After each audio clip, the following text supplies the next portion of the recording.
Lorsque nous voulons améliorer notre langue, nous utilisons deux méthodes principales, l'entrée et la sortie. L'entrée, c'est quand des choses entrent dans notre cerveau, comme écouter et lire. La sortie, c'est quand on produit des choses avec notre cerveau, comme écrire et parler. Donc, il faut toujours équilibrer l'entrée et la sortie dans notre apprentissage. Mais malheureusement, la plupart des apprenants se concentrent surtout sur l'entrée et ont beaucoup de difficultés avec la sortie. Moi aussi, j'avais ce problème. Je lisais beaucoup de livres, regardais des films et apprenais des mots et des expressions. Mais quand je voulais parler, c'était très difficile pour moi. Heureusement, un grand professeur m'a donné une technique très simple. C'est comme un trésor et ça a vraiment changé ma façon de parler. Avec cette technique, je pouvais parler facilement avec des francophones dès les premières années sur beaucoup de sujets. Donc, prends cette vidéo au sérieux pour voir la magie dans ta conversation. Avant de commencer, laissez-moi vous parler d'un outil super pratique pour progresser en français. FluentU. Avec FluentU, je peux apprendre avec n'importe quelle vidéo YouTube ou Netflix qui a des sous-titres et la transformer en leçon interactive. Chaque mot dans les sous-titres devient cliquable. Je peux écouter sa prononciation, voir sa traduction et même découvrir d'autres vidéos où ce mot est utilisé. Ça nous aide énormément parce que nous apprenons le vrai français, celui qu'on entend dans les films, les séries ou les vidéos du quotidien. Et ce n'est pas tout. FluentU me propose des quiz adaptés à mon niveau et à un mode conversation qui me permet de répéter les phrases comme un vrai natif. Que vous soyez débutant ou intermédiaire, vous trouverez plein de vidéos classées par thème et par niveau. J'utilise FluentU sur mon téléphone et sur mon ordinateur avec l'extension Chrome. Vous pouvez l'essayer gratuitement dès maintenant en cliquant sur le lien dans la description ou dans le premier commentaire épinglé. Et maintenant, je vais droit au but. La méthode magique qui, en peu de temps, peut avoir un effet extraordinaire sur votre conversation et la fluidité de votre expression orale. Cette méthode s'appelle le journaling. Vous ne pouvez pas imaginer à quel point cette méthode simple a changé ma façon de parler. Je vais donc vous présenter cette technique en 4 parties. Qu'est-ce que le journaling? Comment faire du journaling? Quels sont les effets du journaling? Et enfin, je vous explique les points clés de cette technique tirée de mon expérience personnelle. Réponds à la première question. Qu'est-ce que le journaling? Mon professeur m'a expliqué cette méthode comme ça. Le journaling consiste à écrire régulièrement ses pensées quotidiennes dans un carnet ou sur une feuille de papier, ce qui nous aide à penser et à utiliser les mots et les phrases dont nous avons vraiment besoin. Comme vous le savez, dans une langue, il y a beaucoup de mots, de phrases et d'expressions. Mais le journaling nous aide à nous concentrer sur les mots et les phrases dont nous avons vraiment besoin pour parler dans notre vie, pour parler au quotidien. C'est une méthode simple qui prend très peu de temps et qui nous oblige à penser sans aucun stress à ce que nous voulons dire dans une conversation et au sujet qui nous intéresse. Très bien, mais comment faire du journaling? Tout d'abord, choisissez un joli cahier et un stylo. Vous pouvez aussi écrire sur l'ordinateur ou sur votre téléphone. Mais pour moi, l'expérience d'écrire à la main et l'odeur du papier, c'est autre chose. Bon, d'accord, mais qu'est-ce que je dois écrire? Par où doit-on commencer? En général, j'écris sur 5 sujets.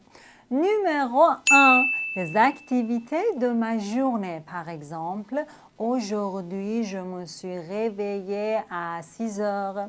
Je n'ai pas très bien dormi. Ensuite, je me suis lavé les mains et le visage et j'ai pris le petit-déj. Comme je n'avais pas faim, je n'ai mangé qu'un œuf dur sans pain, etc., etc. Donc, je peux raconter ma journée avec beaucoup de détails. Il faut écrire des phrases courtes et simples pour transmettre le sens. Mais si en écrivant, je ne connais pas un mot ou une expression, je ne m'arrêterai pas. Il me suffit d'écrire ce mot ou cette phrase dans ma langue maternelle à l'intérieur du texte. Plus tard, je vous dirai ce qu'il faut faire. Numéro 2, mes pensées et émotions. Par exemple, aujourd'hui, je suis vraiment triste. Ma fille ne fait pas ses devoirs et ne m'écoute pas. Je ne sais pas quoi faire. Je pense qu'il faut parler à un conseiller. Bon, je vais voir ce que je peux faire. Numéro 3, mes objectifs et projets. Par exemple, oh mon Dieu, j'ai beaucoup de choses à faire. Tout d'abord, je dois faire la vaisselle et après, je dois préparer le déjeuner. Mais il ne faut pas oublier, aujourd'hui, j'ai un rendez-vous chez le médecin à 18 heures. Numéro 4, ce que j'ai appris récemment, par exemple, vous pouvez écrire comme ça. Aujourd'hui, j'ai fait un tour sur YouTube et j'ai regardé la nouvelle vidéo de Parissa. Elle a parlé d'une technique pour la conversation, le journaling. Donc, je vais pratiquer cette technique pendant 10 minutes par jour. Numéro 5, la gratitude. Je peux écrire les choses pour lesquelles je suis reconnaissante. Par exemple, merci d'être vivante aujourd'hui et de pouvoir faire des efforts pour atteindre mes objectifs. Merci d'avoir une maison aussi belle. Merci d'avoir les jambes en bonne santé et de pouvoir marcher facilement. Vous pouvez utiliser ces 5 sujets, vous pouvez les mélanger ou écrire sur un autre sujet, peu importe. L'essentiel est de commencer à penser et à écrire en français. Essayez d'écrire au moins 5 lignes par jour et comme je vous ai déjà dit, si vous ne connaissez pas un mot ou une phrase, écrivez-le dans votre langue maternelle à l'intérieur du texte. Ensuite, demandez à ChatGPT de corriger votre texte et de vous donner les équivalents des phrases que vous ne connaissiez pas, tout simplement. Ah, c'est une très bonne idée, mais quels sont les effets du journaling? Est-ce que cette méthode nous aide vraiment à parler français couramment? C'est la meilleure méthode pour travailler sur la production linguistique, c'est-à-dire la sortie, et elle a un effet extraordinaire sur la conversation. Le journaling nous aide à travailler sur les mots et les phrases dont nous avons vraiment besoin dans notre vie personnelle. Avec cette méthode, notre vocabulaire s'élargit et reste en mémoire car nous voulons vraiment apprendre les mots que nous ne connaissons pas dans nos textes. Avec le temps, nous pourrons peu à peu exprimer ce que nous voulons dire sur n'importe quel sujet, même avec un langage simple. Continuer cette pratique nous fera penser en français et notre esprit s'activera. Grâce au journaling, nous avons assez de temps pour penser à ce qu'on a l'intention de dire dans une communication.